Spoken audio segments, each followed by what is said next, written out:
Does your audience hate selling? Now, the idea of selling is something that makes many of us feel uncomfortable. It calls to mind the image of a used car salesman or an internet marketer who's using tricks to try to make money off hapless consumers. However, sales skills are a must learn in any kind of business. You have something wonderful that the world can use, but how do you sell it when the very idea makes you want to cringe? This negative association is a major hurdle for small business owners.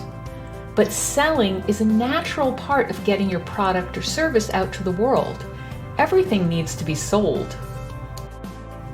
Think for a moment of a nonprofit charity that you know. They're not pushing a product, but instead trying to make the world a better place.